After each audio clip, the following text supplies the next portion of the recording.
അപ്പോൾ ചാവാൻ വേണ്ടി ആഗ്രഹിച്ചിരിക്കുന്ന ഒരുത്തൻ കഷ്ടകാലത്തിൽ ഇൻസ്റ്റാഗ്രാം എടുത്ത് തുറന്നു നോക്കുമ്പോൾ നീ പോയി ചാവടാന്നുള്ള രീതിയിലുള്ള റീൽസ് ആയിരിക്കും വരുന്നത്. അപ്പോൾ അവനെ കുറച്ചുകൂടെ ട്രോമയിലെത്തിക്കും. ഇത് കഴിയുമ്പോഴായിരിക്കും കയറി തൂങ്ങുക. ഈ ആംബുലൻസ് പോയിട്ട് ഒരു വണ്ടി തട്ടി കഴിഞ്ഞാൽ സ്റ്റേഷനിൽ ചെന്ന് കഴിഞ്ഞാൽ പറയും, നീ എന്തിനാ അങ്ങനെ പോകാൻ പോയേ, വണ്ടിയിൽ ഒരാളുണ്ടെന്നും പറഞ്ഞ് റോട്ടിൽ കൂടെ പോകുന്നവരവിടെ നോക്കണ്ടേ എന്ന് പറയുന്ന പോലീസുകാരുണ്ട്. നീ ഇനിയിപ്പോൾ ഇവിടുന്ന് അടിച്ചു വിട്ട് പോയാലും ചാവേണ്ടവൻ ചാവും എന്ന് പറയുന്ന പോലീസുകാരും ഉണ്ട്. എനിക്ക് മനസ്സിലാവുന്നില്ല ഇവരെന്തോ ഇതുകൊണ്ട് ഉദ്ദേശിക്കുന്നത്, എനിക്ക് മനസ്സിലാവുന്നില്ല. അപ്പോൾ ഒരു മന്ത്രി പാസ് ചെയ്യുന്ന സമയത്ത് ഒരു ആംബുലൻസ് കയറി പറഞ്ഞാൽ പോലീസുകാരൻ അവിടെ ആംബുലൻസ് തടയും. എന്തിനാണ്?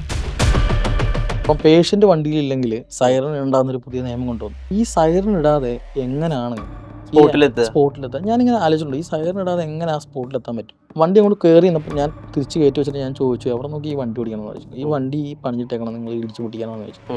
അന്നേരം പുള്ളി എന്നോട് നീ ഉടഞ്ഞുണ്ടിക്കാലാന്ന് ആദ്യം. വീട്ടുകാരെ ചുമ്മാ പ്രൊവോക്ക് ചെയ്യാൻ വേണ്ടിയിട്ട് ചുമ്മാ കാണിക്കാൻ വേണ്ടി കയറി തൂങ്ങാൻ പോയതാണ്. അപ്പോൾ വീട്ടുകാർ ചുമ്മാ തമാശയായിരിക്കും എന്ന് വെച്ച് ഡോറടച്ച് കുറച്ച് കഴിഞ്ഞിട്ട് ആളെ കാണുന്നതൊക്കെ അപ്പോൾ തൂങ്ങിക്കുക. ഒരുമിച്ച് ഒരു പ്ലേറ്റിൽ കൈയിട്ട് വരി കഴിച്ചുകൊണ്ട് നടക്കാനാണ്. ദ്രോഹം മാത്രമേ ഉള്ളൂ ഉള്ള പറയാമല്ലോ. അപ്പോൾ തന്നെ പേഷ്യൻ്റെ കണ്ടീഷൻ അറിഞ്ഞിട്ടും ഒരു ഹോസ്പിറ്റലിൽ കൊണ്ട് ചെന്നിട്ട് ഡോക്ടറോട് നമ്മൾ ആ കണ്ടീഷൻ പറയുമ്പോൾ ഡോക്ടർ മൈൻഡ് പോലും ചെയ്യില്ല. കാരണം ഡോക്ടറിൻ്റെ മൈൻഡിൽ ആംബുലൻസ് ഡ്രൈവേഴ്സ് ആർക്കും വിദ്യാഭ്യാസമില്ല, എഡ്യൂക്കേറ്റഡ് അല്ല. അവിടുന്ന് ഞാൻ എല്ലാ പോലീസിനും വിളിച്ചു പറഞ്ഞു, സാറേ ഒരു എസ്കോർട്ട് വേണം, കാരണം ഇത്രയും ട്രാഫിക് ഉണ്ട്, അതൊരു ഉച്ച സമയം കൂടെ ട്രാഫിക് ഉണ്ട്. അത് ഓക്കെയാണ് സെറ്റാന്നൊക്കെ പറഞ്ഞിട്ട് പുളിഞ്ചോട് കഴിഞ്ഞപ്പോഴത്തെ ഞാൻ നോക്കിയപ്പോൾ സൈഡിൽ ഫോൺ തോണ്ടിക്കൊണ്ടിരിക്കുക. ഞാൻ പോയ പോലും പറഞ്ഞില്ല, പിന്നെ ഒന്നും നോക്കിയില്ല, ചവിട്ടി വിട്ടെന്ന് പറഞ്ഞാൽ ആ ഒരു ടൈമിൽ എൻ്റെ മനസ്സിൽ ആ ബാക്കിലിരിക്കണം എൻ്റെ കുഞ്ഞാന്ന് ചിന്തയാണ്. ശരിക്കും പറഞ്ഞാൽ ഈ വലത്തെ കാലില്ലേ, ഈ വലത്തെ കാലം ആ ബ്രേക്കിലും ആക്സിലേറ്ററും കൊണ്ട് കളിക്കുക, പിന്നെ അടുത്ത കാലം ക്ലച്ചിലും. ഇതൊരു മരണ പോരാട്ടമാണ് അങ്ങോട്ടും ഇങ്ങോട്ടും. ഈ ലൈഫോട് ഭയങ്കര യൂസ്ഡായി. കാരണം എന്താണെന്ന് വെച്ചാൽ ആ ലൈഫിലൊന്നും കിട്ടാത്തൊരു കിക്ക് ഈ ലൈഫിലുണ്ട്. എന്തായാലും ഒരു ദിവസം മരിക്കും. ആയുർവേദ മർമ്മ ചികിത്സയുടെ അവസാന വാക്ക്. ഓർത്തോ ന്യൂറോ രോഗ ചികിത്സയിൽ വർഷങ്ങളുടെ പാരമ്പര്യം. Edamanassery spine hospital private limited, Coimbatore. വിജയ്ക്ക് പേഴ്സണലി ഈ പറഞ്ഞ പോലെ വിജയുടെ ഒരു ഫിസിക്കലായിട്ടുള്ളൊരു ഘടനയുടെ പുറത്തൊക്കെ ഒരുപാട് കളിയാക്കലുകളും അതെ ഉണ്ട്. എനിക്ക് തോന്നി കേരളത്തിൽ കാലിന് അല്ലെങ്കിൽ ഒരു മുടന്നുള്ളൊരു ആംബുലൻസ് ഡ്രൈവർ ഞാനായിരിക്കും. കാരണം എനിക്ക് ബൈലാറ്ററൽ ഡിസോർഡർ എന്ന് പറഞ്ഞിട്ടൊരു വാസ്കുലർ നെക്രോസിസ് എന്ന് പറഞ്ഞൊരു കണ്ടീഷൻ ഉണ്ട്. കണ്ടീഷൻ എന്താണെന്ന് വെച്ചാൽ നമ്മുടെ അസറ്റാബലം അല്ലേ, ബോൾ ആൻഡ് സോക്കറ്റിൽ വെയിൻസിന് വരുന്നൊരു ഡാമേജ് ആണ്. അപ്പം ഒബിയസ്ലി നമുക്ക് താഴോട്ട് സർക്കുലേഷൻ കുറയും. സർക്കുലേഷൻ കുറയുമ്പോഴത്തേക്ക് ഈ ഒരു ബോൾ ആൻഡ് സോക്കറ്റിൽ അസറ്റാബലത്തിൽ ആ ഒരു മൂവ്മെന്റ് ഉണ്ടാവില്ല, അതവിടെ ഫ്രോസൺ ആയിപ്പോ. അപ്പൊ ആ ഒരു ഹിപ്പിന് മൂവ്മെന്റ് ഉണ്ടാവില്ല, അപ്പോൾ ചെറിയ മുടന്നുണ്ടാവും. അതെ, അല്ല നമുക്ക് സർജറി ചെയ്തിട്ട് റീപ്ലേസ് ചെയ്യാം. അപ്പോൾ അത് കുറച്ച് കോസ്റ്റ്ലിയാണ്. കുറച്ച് കോസ്റ്റ്ലി എന്ന് പറഞ്ഞാൽ ഇപ്പം എനിക്കാണെങ്കിൽ ചികിത്സ കാർഡൊന്നുമില്ല. അപ്പോൾ അതുകൊണ്ട് തന്നെ ഒരു 8 ലക്ഷം രൂപയോളം 2 കാലം ചെയ്യണം. അപ്പോൾ ഒരു 1.5 വർഷം ബെഡ് റെസ്റ്റ് വേണം. അപ്പോൾ ഈ 1.5 വർഷത്തോളമൊക്കെ ഒരു വീട്ടുകാർ നമ്മളെ നോക്കുക എന്ന് പറഞ്ഞു കഴിഞ്ഞാൽ അതൊരു സൂയിസൈഡലാണ്, മനസ്സിലായില്ലേ. അപ്പം അതൊക്കെ അത്രയും അമ്മേനെ കഷ്ടപ്പെടുത്താൻ വയ്യാത്തത് കൊണ്ടും ഞാൻ ഓക്കെയാണ് എല്ലാം കൊണ്ടും. അപ്പം അതുകൊണ്ട് തന്നെയും ഇങ്ങനൊരു ആംബുലൻസ് ഡ്രൈവർ സമൂഹത്തിലോട്ട് വരുമ്പോഴത്തേക്കും ഒബിയസ്ലി എല്ലാവർക്കും ചോദ്യം കാണും, ഇവനെ കൊണ്ട് ഇത് പറ്റുമോ. അപ്പം ഇവിടെ തന്നെ ഒരുപാട് പ്രൈവറ്റ് ഹോസ്പിറ്റലിലെ ആൾക്കാരൊക്കെ എൻ്റെ കയ്യിൽ പേഷ്യൻ്റെ തന്നു വിടത്തില്ല, അവർക്ക് പേടിയാണ്, എന്തെങ്കിലും പറ്റിയാലോ എന്നൊക്കെ പേടിച്ചിട്ട് ഒരുപാട് സംസാരമൊക്കെ ഉണ്ടായിട്ടുണ്ട്. അവിടുന്നൊക്കെ അതെ അവിടുന്നൊക്കെ നമ്മൾ തരണം ചെയ്ത് ഇപ്പം പയ്യനെ വിട്ടാൽ മതി, അല്ലെ വിജയനെ വിട്ടാൽ മതി എന്ന് പറയുന്ന ലെവലിലെത്തി. നമ്മൾ അത്രയും പ്രൊഫഷണലായിട്ട് ഈ ഒരു ജോലി ചെയ്യുന്നത് കൊണ്ടാണ്. അപ്പൊ എന്താ ഇനീഷ്യലി അവര് വിജയോട് കാണിക്കുന്ന ഈ ഒരു അകൽച്ച അതെങ്ങനെയാ അത് പ്രകടിപ്പിക്കുന്നത് പറഞ്ഞു കഴിഞ്ഞാൽ നമ്മളിപ്പോൾ ഒരു പേഷ്യൻറ്റിനെ കൊണ്ട് ചെല്ലാന്ന് വെച്ചു.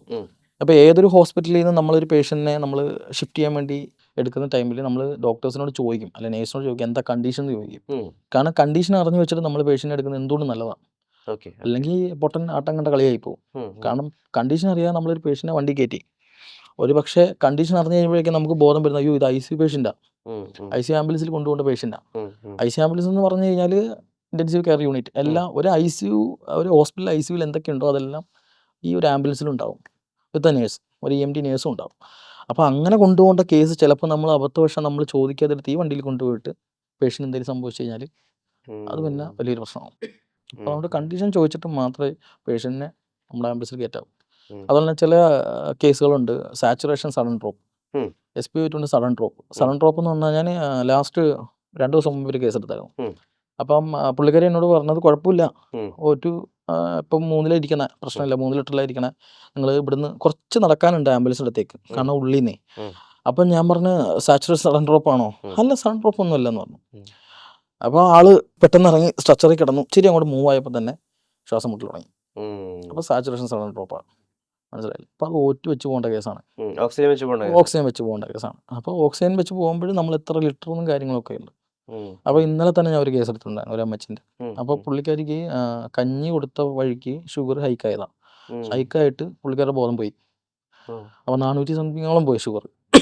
അപ്പോൾ പനിയും കൂടെ ഉണ്ടായിരുന്നു. അപ്പോൾ ഞാൻ ചെല്ലുമ്പോൾ കാണുന്നത് വെച്ചാൽ പുള്ളിക്കാരിക്ക് ബോഡി പെയിൻ പോലെ അലറുന്നുണ്ട്, കോൺഷ്യസ് അല്ല. ആൾ കോൺഷ്യസ് ആണ്, പക്ഷേ കണ്ണ് തുറക്കുന്നില്ല, സംസാരിക്കുന്നില്ല. അപ്പം പെട്ടെന്ന് ആംബുലൻസിൽ നമ്മളെടുത്ത് കിടത്തി. അപ്പം തന്നെ ഞാൻ പയ്യനോട് പറഞ്ഞു, 2 ലിറ്ററിൽ വെക്കാൻ പറഞ്ഞു. ഓറ്റിൽ 2 ലിറ്ററിൽ വെച്ചിട്ട് കൊണ്ടുപോയാൽ മതി. എന്തോ ഭാഗ്യത്തിന് കൊണ്ടുപോയത് കാര്യമായി. കാരണം സാച്ചുറേഷൻ സഡൻ ഡ്രോപ്പാണ്, ബ്ലഡിൽ ഓക്സിജൻ ലെവൽ കുറഞ്ഞു വരിക. അപ്പോൾ അങ്ങനെയൊക്കെയുള്ള കേസുകൾ ഒരുപാടുണ്ട്. അതൊക്കെ നമ്മൾ കറക്റ്റ് നോക്കി പേഷ്യൻ്റെ കണ്ടീഷൻ, മനുഷ്യജീവനല്ലേ. അപ്പോൾ നമ്മൾ വെറുതെ അങ്ങോട്ടും അടിച്ചു വിട്ട് ഇങ്ങോട്ടും അടിച്ചു വിട്ട് കാശ് വാങ്ങിയിട്ട് കാര്യമില്ലല്ലോ. നമ്മൾ കാണുന്ന ഒരു ജീവൻ രക്ഷപ്പെടുവാണെങ്കിൽ അത്രയും നല്ലതല്ലേ. ഈ ഫാമിലി ലൈഫിന്റെ ഒരു അവസ്ഥ എങ്ങനെയാ ഈ ജോലിക്ക് വന്നതിന് ശേഷം? ഫാമിലി ലൈഫിൻ്റെ അവസ്ഥ പറയുകയാണെങ്കിൽ അമ്മയ്ക്ക് ഒട്ടും താല്പര്യമില്ല ജോലി, വൈഫിനും ഇല്ല. കാരണം അവരുമായിട്ട് സ്പെൻഡ് ചെയ്യുന്ന ടൈം ഭയങ്കര കുറവാണ്. കാരണം 3 മാസം 4 മാസം കൂടുമ്പോൾ ഞാൻ ലീവ് എടുക്കും, ഒന്നാമത്തെ കാര്യം. രണ്ടാമത്തെ കാര്യം, വൈഫിനിപ്പോൾ എന്നെ കാണണമെങ്കിൽ അവൾ അവിടെ നിന്ന് ഊബർ ബുക്ക് ചെയ്ത് വിടണം. എറണാകുളത്ത് ഊബർ ബുക്ക് ചെയ്ത് ആലുവയിൽ വേണം, ആലുവയിൽ തിരിച്ച് എറണാകുളത്തേക്ക് ഊബർ ബുക്ക് ചെയ്ത് പോകണം. അപ്പോൾ തന്നെ 1000 രൂപ ചിലവാണ്, മനസ്സിലായത്. അപ്പോൾ അതുകൊണ്ട് തന്നെ വൈഫിന് അതൊരു വലിയ ബുദ്ധിമുട്ടാണ്. അപ്പോൾ വൈഫ് പറയും, ഈ ജോലി വിട്ടിട്ട് വേറെ ജോലി നോക്ക് എന്നിങ്ങനെ പറയും. പക്ഷേ എന്നിരുന്നാലും ഒരു ജോലി പോയി കഴിഞ്ഞാൽ ഇപ്പം നമ്മുടെ കേരളത്തിൻ്റെ ഒരു അവസ്ഥ അതാണ്. ഒരു ജോലി നമ്മൾ വിട്ട് കഴിഞ്ഞിട്ട് പിന്നെ ഒരു ജോലി നോക്കാൻ പോയാൽ കിട്ടത്തില്ല. അത് തന്നെ ആൾക്കാർ പറയുന്നുണ്ട്, എടാ ഒരു ജോലി നോക്കി കൈ കിട്ടിയിട്ട് ഇതിനകത്ത് ഇറങ്ങിയാൽ മതി, അല്ല ഈ ജോലിയും പോവും അതും പോവും, പിന്നെ വീട്ടിൽ ഇരിക്കേണ്ടി വരും. വീട്ടിൽ ഇരുന്നുള്ള പ്രശ്നം എന്താണെന്ന് വെച്ചാൽ ആദ്യത്തെ 1 മാസം കുഴപ്പമില്ല, 2ാമത്തെ മാസം ആകുമ്പോൾ അവൾ തന്നെ അടിച്ചിറക്കും. അല്ല, അതൊരു കണക്കിന് ഭാഗ്യമാണ് കേട്ടോ. ലൈക്ക് ഞാൻ പറയാൻ കാരണം എന്ന് വെച്ചാൽ, നമ്മൾ ഒരിടത്ത് ഇരുന്ന് പോയി കഴിഞ്ഞാൽ നമ്മൾ മൊത്തത്തിൽ ഇരുന്ന് പോകും. അതുകൊണ്ട് തന്നെ വൈഫ് ആ ഒരു കാര്യത്തിൽ എന്നെ ഭയങ്കരമായിട്ട് എൻകറേജ് ചെയ്തിട്ടുണ്ട്. 2 തെറി പറഞ്ഞിട്ടില്ല എന്നെ ഇറക്കി വിടും. കാരണം നമ്മൾ ഇരുന്ന് പോയി കഴിഞ്ഞാൽ പണിയാണ്. കാരണം ഇപ്പോൾ ഒരു ഡിപ്രസ്ഡ് ലോകം ഇത്, മനസ്സിലായില്ലേ. ഇപ്പം മെയിനായിട്ട് ഇപ്പം ഞാനൊരു ഇൻസിഡൻറ്റ് പറയാം. നമ്മളിപ്പം ഒരു വിഷമത്തിൽ ഇരിക്കുക, അപ്പോൾ പെട്ടെന്ന് എന്നാൽ ഇൻസ്റ്റാഗ്രാം റീൽ കാണാന്ന് വെച്ചാൽ റീൽ എടുത്ത് നോക്കുമ്പോൾ മൊത്തം മാത്രമേ വരുള്ളൂ. നമ്മുടെ മൈൻഡ് എന്താ അത് മാത്രം നമ്മളെ റിഫ്ലക്ട് ചെയ്ത് അതിനകത്ത് കാണിക്കും. അപ്പോൾ മെയിനായിട്ട് എനിക്ക് തോന്നി ഈ സൂയിസൈഡും കാര്യങ്ങളൊക്കെ നടക്കുന്നതിൻ്റെ മെയിൻ റീസൺ അതാണ്. ഇപ്പോൾ ചാവാൻ വേണ്ടി ആഗ്രഹിച്ചിരിക്കുന്ന ഒരുത്തൻ കഷ്ടകാലത്തിൽ ഇൻസ്റ്റാഗ്രാം എടുത്ത് തുറന്നു നോക്കുമ്പോൾ നീ പോയി ചാവടാന്നുള്ള രീതിയിലുള്ള റീൽസ് ആയിരിക്കും വരുന്നത്. അപ്പോൾ അവനെ കുറച്ചുകൂടെ ട്രോമയിലെത്തിക്കും. ഇത് കഴിയുമ്പോഴായിരിക്കും കയറി തൂങ്ങുക. അതൊരു ക്രൂഷ്യൽ മൊമെൻ്റ് ആണ്. അത് ഭയങ്കര ധൈര്യവും ഉള്ളൊരു മൊമെൻ്റാണ്. കാരണം ഇപ്പം ഞാൻ പറയാം, തിരുവനന്തപുരത്ത് ഒരു അമ്മ 2 പെൺമക്കളാണ്. അപ്പോൾ ഈ പെൺമക്കൾ പഠിക്കാൻ പോയി, അമ്മേനോട് പാല് മേടിച്ചിട്ട് വാന്ന് പറഞ്ഞിട്ട് ഈ ചേച്ചി കയറി തൂങ്ങി. അതും ഒരു പ്രണയമാണെന്നാണ് പറയുന്നത്. ഇപ്പോൾ ഈ 2 പെൺമക്കൾക്ക് അമ്മയില്ലാതായി. മനസ്സിലായില്ലേ. അപ്പോൾ ചിലർ, എൻ്റെ ഒരു ഫ്രണ്ട് ഉണ്ടായിരുന്നു, അത് എനിക്ക് ഭയങ്കര വിഷമം പിടിച്ചൊരു സംഭവം എന്താണെന്ന് വെച്ചാൽ, ഇവൻ എന്നെ 3 ദിവസം മുമ്പേ വിളിച്ചിട്ട് എന്നോട് പറഞ്ഞു, അളിയാ ഒരു 100 ഉണ്ടെന്ന് ചോദിച്ചു. ഞാൻ പറഞ്ഞു, അളിയാ 100 തരാമെന്ന് പറഞ്ഞു. കൊടുത്തു കഴിഞ്ഞിട്ട് പറഞ്ഞു, അളിയാ നാട്ടിൽ വരുമ്പോൾ വിളിക്കണേ, ഇടയ്ക്കിടയ്ക്ക് നമ്മളെയൊക്കെ വിളിക്കണേ അളിയാന്ന് പറഞ്ഞു. 3 ദിവസം കഴിഞ്ഞിട്ട് ഞാൻ അറിയുന്നത് ഇവൻ തൂങ്ങിയെന്നാണ്. അപ്പം നാട്ടിൽ ചെല്ലുന്ന ടൈമിൽ എൻ്റെ കൂടെ തോളിൽ കൈയിട്ട് ഒരുമിച്ച് ചായ കുടിച്ച് ഒരുമിച്ച് വടയും കഴിച്ച് ഞങ്ങളിവിടെ അങ്ങോട്ടും ഇങ്ങോട്ടും തേരപ്പേര നമ്മളൊപ്പം നടന്ന ഒരുത്തൻ പെട്ടെന്നൊരു ദിവസം ഞാൻ അറിയുന്നത് തൂങ്ങി മരിച്ചു എന്നുള്ളത്. അപ്പം അത് വല്ലാത്ത ഷോക്കായിപ്പോയി. ഞാനിപ്പോഴും നാട്ടിൽ പോകുമ്പോൾ ഞാൻ അവനെ പറഞ്ഞ് തെറി പിടിക്കും, ഓരോന്നൊക്കെ ഞാൻ പറയും. കാരണം എന്താണെന്ന് വെച്ചാൽ അതൊരിക്കലും അവനോടുള്ള ദേഷ്യം കൊണ്ടല്ല, അതൊരു സ്നേഹത്തിൻ്റെ ഒരു, അപ്പോൾ നമ്മൾ അറിയാലോ ബോയ്സ് മൈൻഡൊക്കെ എങ്ങനെ ആയിരിക്കും മെജോറിറ്റി. അപ്പോൾ ആ ഒരു പറയാതെ പോയതിൻ്റെ വിഷമം. ഓൾറെഡി നാട്ടിൽ വരുമ്പോൾ കാണാടാന്ന് പറഞ്ഞൊരുത്തൻ പെട്ടെന്ന് ഒരു ദിവസം വിളിച്ചിട്ട് അറിയുന്നത് അവൻ തൂങ്ങി എന്നുള്ളതാണ്. അതുപോലെ തന്നെ വേറെ 2 കൂട്ടുകാരന്മാർ സെയിം. അതിലൊരു ഒരുത്തന് ക്ഷാമെന്ന് പറഞ്ഞാൽ അവന് കുഞ്ഞുണ്ട്, വൈഫായിട്ട് എന്തോ ഒരു അടി നടന്നപ്പം ആളെ ഇച്ചിരി കഴിച്ചിട്ട് അതിൽ കയറി അങ്ങ് തൂങ്ങി. വേറൊരുത്തൻ മനു, വീട്ടുകാരെ ചുമ്മാ പ്രൊവോക്ക് ചെയ്യാൻ വേണ്ടിയിട്ട് ചുമ്മാ കാണിക്കാൻ വേണ്ടി കയറി തൂങ്ങാൻ പോയതാണ്. അപ്പോൾ വീട്ടുകാർ ചുമ്മാ തമാശയായിരിക്കും എന്ന് വെച്ച് ഡോറടച്ച്. കുറച്ച് കഴിഞ്ഞിട്ട് ആളെ കാണുന്നത് അപ്പോൾ തൂങ്ങിക്കുക. ഒരുമിച്ച് ഒരു പ്ലേറ്റിൽ കൈയിട്ട് വരി കഴിച്ചുകൊണ്ടിരുന്ന ആൾക്കാരാണ്. പെട്ടെന്ന് ഒരു ദിവസം അവരൂടെ പോകുന്ന പറയുമ്പോൾ ഭയങ്കര വിഷമം. ഗവൺമെന്റിന്റെ ഭാഗത്ത് നിന്ന് അല്ലെങ്കിൽ ബാക്കി ഇപ്പൊ നിങ്ങളും ഒരു രീതിയിൽ മെഡിക്കൽ ഫീൽഡിലാണല്ലോ, അപ്പൊ ആ വിധത്തിൽ നിങ്ങൾക്ക് കിട്ടുന്ന എന്തൊക്കെയാ ആനുകൂല്യങ്ങളുള്ളത്, അല്ലെങ്കിൽ എന്തൊക്കെയാ മാറണം എന്ന് വിചാരിക്കുന്നത്? ഒരു ആനുകൂല്യമില്ല, ദ്രോഹം മാത്രമേ ഉള്ളൂ, ഉള്ള പറയാലോ. ഒരാനുകൂല്യം ഇപ്പം പറഞ്ഞ ആംബുലൻസിൽ ഒരുപാട് ലൈറ്റ്സ് വെക്കുന്നു, അല്ലെങ്കിൽ ഒരുപാട് സൈറൻ കാര്യങ്ങൾ കയറ്റുന്നു. എന്തുകൊണ്ടായി കയറ്റുന്നത് എപ്പോഴും ചിന്തിച്ചിട്ടുണ്ടോ? നമ്മൾ ഒരു ആംബുലൻസിൻ്റെ സൈറൺ ഇട്ട് പോയാൽ പോലും വണ്ടികൾ മാറ്റി തരത്തില്ല. ഞാൻ കുറച്ച് മുമ്പ് പറഞ്ഞില്ലേ, ഒരു സ്റ്റെമി വന്നൊരു പേഷ്യൻറ്റിന് ഇടയ്ക്ക് ഒരു കാർഡിയാക് അറസ്റ്റ് വന്നാൽ, ഒരു ബേസിക് വെച്ചൊരു കാർഡിയാക് അറസ്റ്റ് വന്നാൽ ആൾ മരിക്കും. ഇല്ലേ? അപ്പോൾ നമ്മുടെ ഒരു ഉദ്ദേശം എന്ന് വെച്ചാൽ അതിന് മുമ്പ് ആളെ ഹോസ്പിറ്റലിൽ എത്തിക്കുക, ഒരു ബെറ്റർ ഫെസിലിറ്റിയിൽ എത്തിക്കുക, ആളെ രക്ഷപ്പെടുത്തുക. ഇതാണ് നമ്മുടെ മൈൻഡിൽ. പക്ഷേ സർക്കാർ കാണുന്നത് വേറൊരു മൈൻഡിലാണ്. സർക്കാർ കാണുന്നത് നമ്മൾ ചുമ്മാ ഷോ കാണിക്കാനാണ്. ശരിക്കും പറഞ്ഞാൽ നിങ്ങളൊന്ന് ആലോചിച്ച് നോക്കിയേ, എത്ര ഹോൺ അടിച്ചാലും ഈ എറണാകുളത്തിൻ്റെ ഒരു പ്രത്യേകത അതാണ്.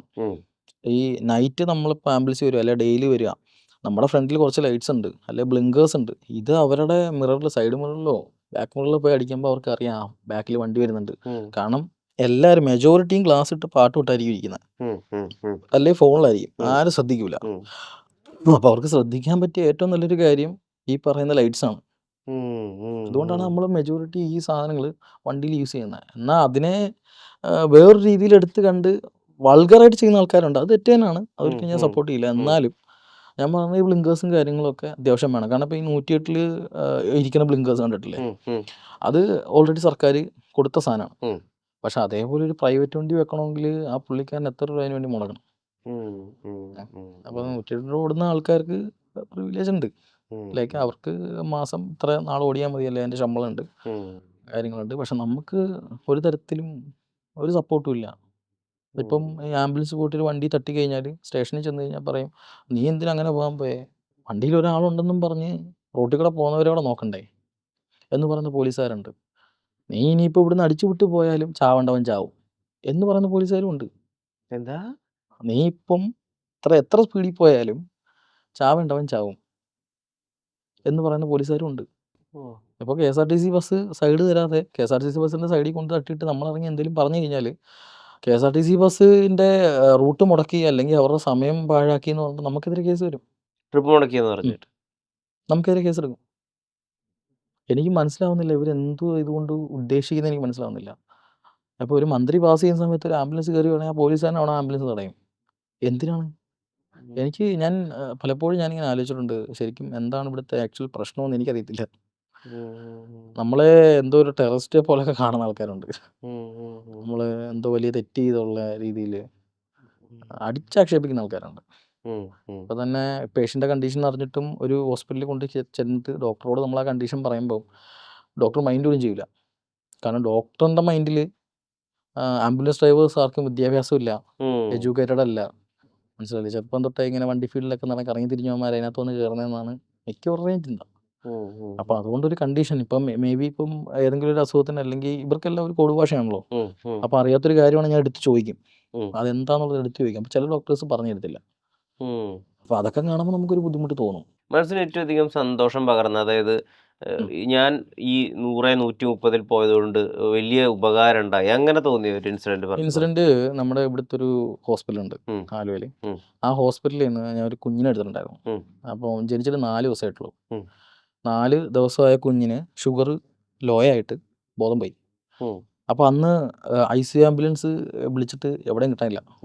അപ്പോൾ എന്നോട് പറഞ്ഞു, ഞങ്ങൾ 2 നേഴ്സുമാർ വരാം, കൊച്ചിനെ പെട്ടെന്ന് കളമശ്ശേരി എത്തിക്കാൻ പറ്റുമെന്ന് ചോദിച്ചു. ഞാൻ പറഞ്ഞു ഞാൻ എത്തിക്കാമെന്ന് പറഞ്ഞു.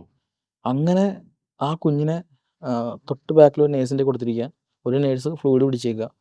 അവിടുന്ന് ഞാൻ എല്ലാ പോലീസിനെ വിളിച്ചു പറഞ്ഞു, സാറേ ഒരു എസ്കോർട്ട് വേണം, കാരണം ഇത്രയും ട്രാഫിക് ഉണ്ട്, അതൊരു ഉച്ച സമയം കൂടെ ട്രാഫിക് ഉണ്ട്. അത് ഓക്കെയാണ്, സെറ്റാന്നൊക്കെ പറഞ്ഞിട്ട് പുളിഞ്ചോട് കഴിഞ്ഞപ്പോഴത്തെ ഞാൻ നോക്കിയപ്പോൾ സൈഡിൽ ഫോൺ തോണ്ടിക്കൊണ്ടിരിക്കുക. ഞാൻ പോയ പോലും പറഞ്ഞില്ല, പിന്നെ ഒന്നും നോക്കില്ല, ചവിട്ടി വിട്ടെന്ന് പറഞ്ഞാൽ ആ ഒരു ടൈമിൽ എൻ്റെ മനസ്സിൽ ആ ബാക്കിലിരിക്കണ എൻ്റെ കുഞ്ഞാന്ന് ചിന്തയാണ്. പിന്നെ ഒന്നും നോക്കിയില്ല, ഗ്ലാസ് താത്തു, AC ഓഫാക്കി പറപ്പിച്ചു, നേരെ കൊണ്ടുവന്നു അവിടുത്തെ നിയോനേറ്റലിൻ്റെ ICU ഉണ്ടാവും, അവിടെ ബാക്കിൽ കൂടെ ആണ് അവിടെ ചെന്ന് അവിടുന്ന് കൊച്ചിനെ എടുത്തോണ്ട് ഓടി, അതിനകത്തോട് ഓടി. അതൊരു നോർത്ത് ഇന്ത്യൻസിൻ്റെ കൊച്ചായിരുന്നു, അവരാണെങ്കിൽ ഭയങ്കര കരച്ചിൽ. അതൊരു വലിയ ഇൻസിഡൻറ്റ് എനിക്ക് തോന്നുന്നു. തിരിച്ചിറങ്ങുമ്പോൾ ഭയങ്കര സന്തോഷമായിരുന്നു. ഒരുപാട് ശ്രമിച്ചു, പക്ഷെ ഒന്നും ചെയ്യാൻ പറ്റിയില്ല, അങ്ങനെ നിരാശ കൊണ്ട് വിഷമിച്ച സന്ദർഭം? ഇല്ല, അങ്ങനെ ഇതുവരെ ഒരു ഇൻസിഡൻറ്റ് ലൈഫിൽ ഇതുവരെ ഉണ്ടായിട്ടില്ല. എന്നാൽ ട്രിവാൻഡ്രത്ത് വെച്ചൊരു ഇൻസിഡൻറ്റ് എനിക്ക് കിട്ടിയിട്ടുണ്ട്. അത് അറ്റാക്ക് വന്ന ഞാൻ പറഞ്ഞില്ലേ, ഞാനാണ് പറഞ്ഞത്, കാട്ടാക്കടയിൽ നിന്ന് ഒരു പേഷ്യൻറ്റിനെ എടുത്തിട്ട് നമ്മൾ മെഡിക്കൽ കോളേജിലോട്ട് പോകുന്ന വഴിക്ക് കാർഡിയാക് അറസ്റ്റായി. അപ്പോൾ ആ ടൈമിൽ എനിക്കൊന്നും ചെയ്യാൻ പറ്റിയില്ല. അപ്പം പുള്ളിനെ ഹോസ്പിറ്റലിൽ കയറുന്നതിന് കുറച്ച് ജസ്റ്റ് മുമ്പാണ് തൊട്ട് മുമ്പാണ് കാർഡിയക് അറസ്റ്റിലോട്ട് പോയിട്ട് അങ്ങോട്ട് കയറി ചെന്ന് അകത്തെത്തിയപ്പോൾ ആൾ മരിച്ചു. ഈ രോഗിക്കൊപ്പം കയറുന്ന ആളുകളുണ്ടാവുമല്ലോ പലപ്പോഴും. ആംബുലൻസിൽ രോഗിക്കൊപ്പം കയറുന്ന. ഈ അവരുടെ ഭാഗത്തു നിന്നുള്ള ബിഹേവിയറിൽ എന്തൊക്കെയാ കറക്റ്റ് ചെയ്യേണ്ടത്? അത് ഒരു കാര്യമുണ്ട്. ഈ ലാസ്റ്റ് ടൈം ഞാൻ ഒരു ആക്സിഡന്റ് കേസ് എടുത്തിട്ടുണ്ടായി. ഉം. ആർടിഐ. ഉം. അപ്പോൾ ഒരു പയ്യനാണ്. ആർടിഐ എന്ന് വെച്ചാൽ? RTI accident, road accident. ആ. അതൊരു പയ്യനായിരുന്നു. ആ. അപ്പോൾ ഈ പയ്യന്റെ അച്ഛനും ഉണ്ട് അമ്മയുണ്ട്. ഉം. അപ്പോൾ അച്ഛൻ ഫ്രണ്ടിൽ ഇരിക്കുക, അമ്മയാണ് ബാക്കിൽ കയറി. ബാക്കിൽ കയറിയ പാടെ വണ്ടി എടുത്തു. ഉം. വണ്ടി എടുത്തിട്ട് പറഞ്ഞൊരു കാര്യം, എന്തിനാ ഇത്ര സ്പീഡിൽ പോന്നേ? ഏ? ആ പയ്യൻ മരിക്കാൻ കിടക്കുക, ഓൾറെഡി ഫുൾ ഇഞ്ചുറിയാണ്, ശരീരം മൊത്തം മുറിവാണ്. ഒരു 30-32 കിലോമീറ്റർ ഓടിയാണ് ഒരു ഹോസ്പിറ്റലിൽ എത്തിക്കാൻ. അത് അവർ പറഞ്ഞ ഹോസ്പിറ്റലാണ്. ഇതേവരെയും ഞങ്ങൾ പ്രൈവറ്റ് വണ്ടി ഓടുന്ന ആൾക്കാർ ബൈസ്റ്റാൻഡേഴ്സിനോട് പറയുന്നില്ല, നിങ്ങൾ ഇന്ന ഹോസ്പിറ്റലിൽ കൊണ്ടുപോയാൽ ഇന്ന ചികിത്സ കിട്ടും, അല്ലെ ഇന്ന ഹോസ്പിറ്റലിൽ ബെറ്റർ ആണെന്ന് പറഞ്ഞിട്ട് നമ്മൾ ആരെയും ഫോഴ്സ് ചെയ്തിട്ട്, ഞാൻ ഇതുവരെയും ഒരാളെ പോലും ഫോഴ്സ് ചെയ്തിട്ട് ഒരു പ്രൈവറ്റ് ഹോസ്പിറ്റലിൽ കൊണ്ട് കയറ്റിയിട്ടില്ല. ബൈസ്റ്റാൻഡേഴ്സ് പറയും ഇന്ന ഹോസ്പിറ്റൽ മതി. ഈവൻ ആക്സിഡൻസ് ഓടിന്ന് എടുക്കുമ്പോൾ പോലും അവരുടെ മനസ്സിൽ ഒരു ഹോസ്പിറ്റൽ ഉണ്ടായിരിക്കും, ഇന്ന ഹോസ്പിറ്റലിൽ മതി. അത് പറയാൻ കാരണം പാലാരിവട്ടത്ത് വെച്ചൊരു ആക്സിഡന്റ് ഉണ്ടായിട്ട് ഒരു പയ്യനും ഒരു അപ്പാപ്പനെ കൂട്ടിയിടിച്ചാണ്. അപ്പോൾ ഈ അപ്പാപ്പൻ്റെ ബോധം അപ്പം തന്നെ പോയി. ഈ പയ്യനാണെങ്കിൽ ഇവിടുന്ന് പൊട്ടി ചെവിയെല്ലാം മുറിഞ്ഞ്. അപ്പം ആകെ എൻ്റെ ഒരു വണ്ടിയാണ് ഞങ്ങൾ ഓടി വന്നത്. ഞാനെന്ത് ചെയ്യും, അപ്പാപ്പനെ സ്ട്രക്ചറിലും കിടത്തി ഈ പയ്യനെ എടുത്ത് ബാക്ക് സീറ്റിൽ ഇരുത്തി സീറ്റ് ബെൽറ്റ് ഇട്ട് സെറ്റാക്കി വെച്ചിട്ട് അവിടെ നിന്ന് നേരെ വണ്ടി എടുക്കാൻ തന്നെ ഞാൻ ചോദിച്ചു. രണ്ടുപേരും ഒരു ആംബുലൻസ് കൊണ്ടുപോയി.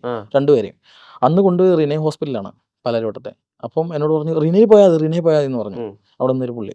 അപ്പോൾ അന്നേരം തൊട്ടപ്പുറത്ത് ഹോസ്പിറ്റലുണ്ട്. എന്നിട്ട് അവർ പറഞ്ഞു റിനെ പോയാൽ മതി എന്ന് പറഞ്ഞുകൊണ്ട് നമ്മൾ റിനയിൽ എത്തിച്ചു. അപ്പോൾ ആലോചിക്കണം, 2 പേഷ്യൻറ്റിനെ അറ്റ് എ ടൈമിൽ ഞാൻ കൊണ്ടുവന്നതാണ്. അതിൽ ആ അപ്പാപ്പൻ ആ ടൈമിൽ അവിടെ എത്തിച്ചത് കൊണ്ടും പുള്ളിക്കാരനെ വെന്റിലേറ്റർ ആക്കിയത് കൊണ്ടും 4 ദിവസം കഴിഞ്ഞ് ഞാൻ ചെന്നപ്പോഴത്തേക്ക് പുള്ളിക്കാരൻ എണീറ്റ് മറ്റേ ട്രോളിക്കകത്ത് എണീറ്റിരുന്ന് കാര്യമൊക്കെ പറഞ്ഞു തരുന്നത്. അപ്പോൾ അത് കണ്ട് ഭയങ്കര സന്തോഷം തോന്നി. ആ പയ്യനും കുഴപ്പമില്ല, പയ്യനും ഇതേപോലെ മേളിൽ വേറെ പേഷ്യൻ്റ് എടുക്കാൻ നിന്നപ്പോഴത്തെ ആ വാർഡിൽ ആ പയ്യനും അവിടെ ഇരിപ്പുണ്ടായിരുന്നു.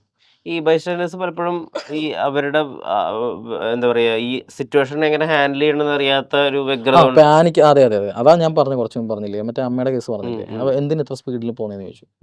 വണ്ടി എന്തെങ്ങനെയാണെന്ന് കുലുക്കുന്നതെന്ന് ചോദിച്ചു. മെല്ലെ പോയാൽ പോലെ, എന്താ വണ്ടി ഇങ്ങനെ കുലുക്കുന്നത്, എന്താ സ്പീഡിന് പോകുന്നത്, എൻ്റെ പയ്യൻ അങ്ങോട്ടും ഇങ്ങോട്ടും കിടന്ന് ആടുകയാണ്, മെല്ലെ പോയാൽ. അപ്പം ഞാനിങ്ങനെ, അപ്പോൾ അവരുടെ ആ ഒരു മാനസികാവസ്ഥ ഒന്ന് ചിന്തിച്ചു നോക്കുക. ഇതുവരെ ആംബുലൻസ്, സത്യം പറഞ്ഞാൽ മെജോറിറ്റി ഉള്ള ആൾക്കാർ ആംബുലൻസ്, ചിലരൊക്കെ ആംബുലൻസ് കാണുമ്പോഴേ പേടിയാണ്. പേടിച്ചിട്ട് ലൈറ്റൊക്കെ ഇട്ട് വരുമ്പോൾ കാണാൻ പേടിയാണ്. അപ്പോൾ ഞാൻ പലരോട് ചോദിച്ചിട്ടുണ്ട് എന്തിനാ ഞാൻ പേടിക്കുന്നതെന്ന്. അതുപോലെ മക്കളെ ഇത് ശവം കൊണ്ടുപോകുന്ന വണ്ടിയില്ലയോ അങ്ങനെയാ, ഇതിൻ്റെ സൗണ്ട് ഭയങ്കര, ചിലർക്ക് ഇതിൻ്റെ സൗണ്ട് ഭയങ്കര ഇറിറ്റേഷനാണ് ആംബുലൻസിൻ്റെ. അപ്പോൾ നിങ്ങളൊന്ന് ആലോചിച്ച് നോക്കി, ഞങ്ങൾ ഡ്രൈവർ സീറ്റിൻ്റെ തൊട്ട് മേളിലാണ് സൈറൻ ബോക്സ് ഇരിക്കണം. അപ്പോൾ ഇത് നേരെ ഒന്ന് ചെവിക്കാതെ അടിച്ച് കയറണം. ചിലർ ഹെഡ്സെറ്റ് യൂസ് ചെയ്യും, നമ്മളൊന്നും ഹെഡ്സെറ്റ് യൂസ് ചെയ്യാൻ സമയമില്ല. അപ്പം ആ ഒരു രീതിയിൽ പോകുമ്പോൾ നമുക്കും ബുദ്ധിമുട്ടുണ്ട്. നമ്മളൊന്നും ആരോടും പറയാനെടുക്കാനും പോകുന്നില്ല. ഈ ആംബുലൻസ് ഡ്രൈവേഴ്സ് വെറുതെ പെട്ടെന്ന് സ്ഥലത്തേക്ക് എത്താൻ വേണ്ടിയിട്ട്, അതായത് വീട്ടിലേക്കൊക്കെ എത്താൻ വേണ്ടിയിട്ടാണ് ഡെഡ് ബോഡി ഇല്ലാതെ സൈറനിട്ട് ഓടിച്ചു പോകുന്നത്. അങ്ങനെ കളിയാക്കലുകൾ അല്ലെങ്കിൽ അങ്ങനെയുള്ള ഒരു കാര്യമില്ലാണ്ടുള്ള വേദനിപ്പിക്കലുകൾ കിട്ടിയിട്ടുണ്ടോ? ഒരുപാട്. കാരണം ഞാൻ ഒരു കാര്യം പറയട്ടെ, ഇപ്പോൾ ഒരു ആക്സിഡന്റ് സോണിൽ നമ്മൾ കേസെടുക്കാൻ പോവാം. അപ്പം പേഷ്യൻ്റ് വണ്ടിയിലില്ലെങ്കിൽ സൈറൻ ഉണ്ടാകുന്നൊരു പുതിയ നിയമം കൊണ്ടുവന്നു. അപ്പോൾ ഈ സൈറൻ ഇടാതെ എങ്ങനെയാണ് സ്പോട്ടിലെത്താൻ? ഞാനിങ്ങനെ ആലോചിച്ചിട്ടുണ്ട്, ഈ സൈറൻ ഇടാതെ എങ്ങനെ ആ സ്പോട്ടിലെത്താൻ പറ്റും? ഏതെങ്കിലും വണ്ടി മാറ്റി തരുമോ? ഒരു വണ്ടി മാറ്റി തരത്തില്ല. അതുകൊണ്ടാണ് ഈ സൈറൻ ഇട്ട് പോണത്. ഈ സൈറൻ ഇപ്പം ഒരു ആംബുലൻസ്, ഇപ്പം എൻ്റെ ഈ താഴെ കിടക്കുന്ന വണ്ടി നിങ്ങൾ ഒരു ദിവസം എത്ര തവണ കാണും? ഒരു തവണ പോലും കാണൂല അല്ലേ? ഒരു ആംബുലൻസ്, ഒരു പർട്ടിക്കുലർ ആംബുലൻസ് ഒരാൾ എത്ര തവണ കാണും? ഒരു 2 തവണ 3 തവണ. പിന്നെ എന്തിനാണ് ആൾക്കാർ ഇത്ര വിഭ്രപ്പെടുന്നത് എനിക്ക് മനസ്സിലാവുന്നില്ല. ഞങ്ങൾ തന്നെ ഒരു ദിവസം ഞങ്ങൾക്ക് ഒരു കേസ് ഉള്ളെങ്കിൽ ആ വണ്ടി ഒരു റൂട്ടാണ് ഒരു ദിവസം ഓടുന്നത് ചിലപ്പോൾ. അപ്പോൾ അതിൽ കുറച്ച് ആൾക്കാർ മാത്രം ആ വണ്ടി കാണുന്നുണ്ട്. അല്ലാതെ ഈ വണ്ടി വെറുതെ സൈറനിട്ട് പോകുന്ന ഞാൻ ഇതുവരെയും എനിക്ക് മനസ്സിലായില്ല അവരെന്താ ഉദ്ദേശിക്കുന്നത്, എനിക്ക് മനസ്സിലായില്ല. എന്നാൽ ഇതിന് മുമ്പുള്ള ആൾക്കാർ ചെയ്തതിൻ്റെ ഫലമാണ്. ഒരുപാട്. പിന്നെ അങ്ങനെ ചെയ്തതിൻ്റെ ഫലമാണല്ലോ നമ്മളിപ്പോൾ കേട്ടോണ്ടിരിക്കുന്നത്. ഈ കേസെടുക്കാൻ പോകുമ്പോൾ ഞാൻ പറയണത് നമ്മൾ സൈറനിട്ട് പോയേ പറ്റുള്ളൂ. സൈറനിട്ട് പോകാൻ നമ്മൾ എത്തൂല. കാരണം ആ ആക്സിഡന്റ് പറ്റിയെന്ന് മാത്രമേ നമുക്ക് അറിയുള്ളൂ. അവിടെ കിടക്കുന്ന പേഷ്യൻ്റെ കണ്ടീഷൻ എന്താണെന്ന് നമുക്കറിയില്ല. മനസ്സിലായില്ലേ? ഇപ്പോൾ ഫ്രാക്ചർ ആണോ അല്ല ബ്ലീഡിങ് ഉണ്ടോ ഇനി അവിടെ ചെന്നാൽ മാത്രമേ നമുക്ക് അറിയുള്ളൂ. അപ്പോൾ ബ്ലീഡിങ് ഉള്ള ഇപ്പം വലിയ ആഴത്തിലുള്ള വൂണ്ടും കാര്യങ്ങളൊക്കെ ആണെങ്കിൽ നമ്മൾ എന്തെങ്കിലും തുണികൾ വെച്ച് അടച്ച് ക്ലോസ് ചെയ്ത് പിടിക്കും, ആരെങ്കിലും കൊണ്ട് നല്ല പ്രസ് ചെയ്ത് പിടിപ്പിക്കും ബ്ലീഡിങ് സ്റ്റോപ്പ് ആകാൻ വേണ്ടിയിട്ട്. ഒരു ആംബുലൻസ് ഡ്രൈവറെ നമ്മളൊരു എമർജൻസി ആവശ്യത്തിന് വേണ്ടി വിളിക്കാന്ന് വിചാരിക്കാം. അപ്പോൾ നമ്മൾ എന്തൊക്കെയാണ് ശ്രദ്ധിക്കേണ്ടത്? ശ്രദ്ധിക്കേണ്ട കാര്യം, ഇപ്പം നിങ്ങളൊരു പ്രൈവറ്റ് ആംബുലൻസാണ് വിളിക്കുന്നത്. ഇപ്പം മെയിനായിട്ട് ഇപ്പോൾ 108 എല്ലാവരും വിളിക്കുക. അപ്പോൾ എന്താണെന്ന് വെച്ചാൽ 108 പരിമിതികളുണ്ട്. കാരണം ഒരു ഏരിയയിൽ ഇത്ര വണ്ടികളെ കാണും. അത് കഴിഞ്ഞാൽ ഉടനെ പിന്നെ കിടക്കുന്ന പ്രൈവറ്റ് വണ്ടികളാണ് മിക്കതും.